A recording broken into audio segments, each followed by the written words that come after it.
twongeye kubasuhuza abakurikiye YouTube channel yacu, aho tugiye kubagezaho indi nkuru, aho abanyerondo 107 bo mu midugudu itandukanye yo mu murenge wa Kanyinya mu karere ka Nyarugenge bemerewe ibihumbi 100 by'amafaranga y'u Rwanda nk'agahimbaza musiki ko wafashe udupfunyika urumogi 500.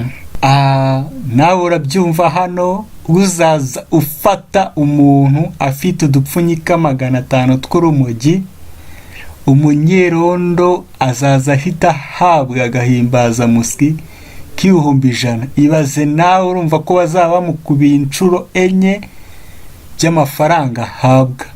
Urumva ko zino gamba zigiye kuzatuma hari igihinduka. Iyi ntego ikaba imwe mu bizatanga intsinzi ku rugamba rwo kurwanya ibiyobyabwenge mu gihugu.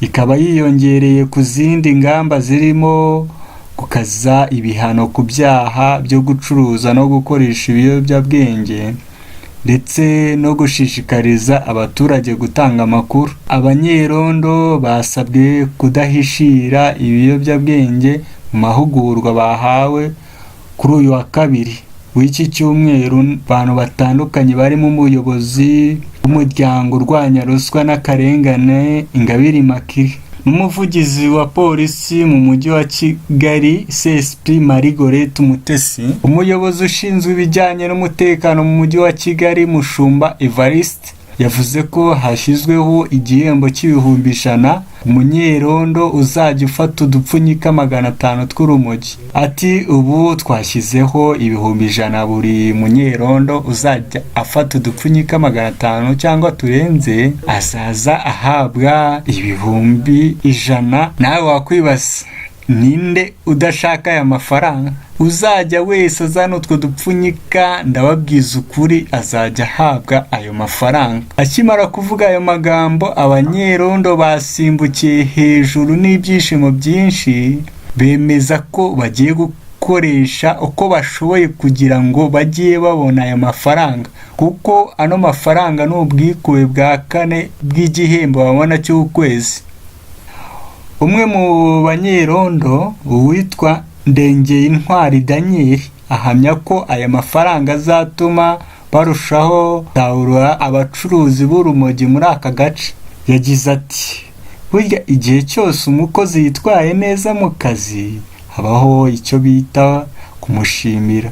Yego, sinahamya ko tuzakoresha ingufu mu kurwanya urumogi kugira ngo tubone ayo mafaranga, kuko n'ubusanzwe ari inshingano zacu, ariko nizeye ko bizatuma buri munyerondo yongeramo imbaraga, kuko nta wapfa kuduha ibihumbi 100 cyangwa ndi ngo ayatore. Umukuru w'umudugudu wa Nyakarambi mu kagari ka Nyamweru Rwagasore Marcel nawe ashimangira ko kuba harashyizweho igihembo cy'ibihumbi 100 ku munyerondo uzajya afata udupfunyika tw'urumogi 500 bizafasha mu kuruhashya.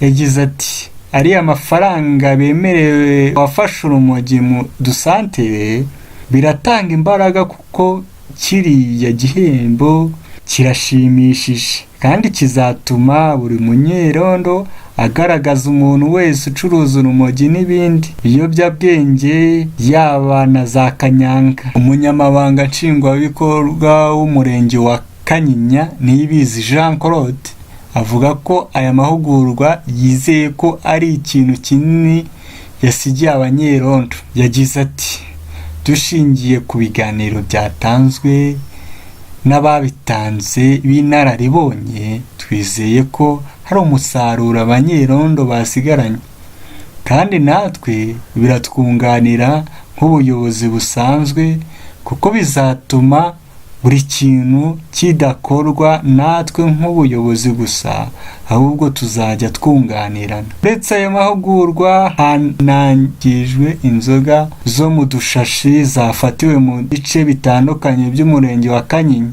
Abanyerondo bahabwa amatoroshi azaza bafasha mu kazi. Ngaho rero nguko uko umutekano ugiye guhinduka, kuko ubu ngubu nawe urabyumva, umuntu bagiye kuzaza baha agahimbazamusyi kikubye inshuro 4 umushahara yahembwaga. Urumva ko agiye kuzakora uko ashoboye kugira ngo abone ano mafaranga. Ibi rero nawe wabyumva kandi ukumva ko bigiye guca icuruzwa ry'urumogi. Ngaho rero kora subscribe niba utarayikora kugira ngo ujye ubona inkuru yacu ko tuyishyizeho, cyangwa se kora subscribe ndetse na like ndetse na share ku nshuti zawe kugira ngo nabo bamenye ano makuru. Kandi tubabwira tuti comment, ndetse niba hari icyo ushaka ko ubutaha tuzabagezaho, cyaba ikiganiro cyangwa se icyegeranyo,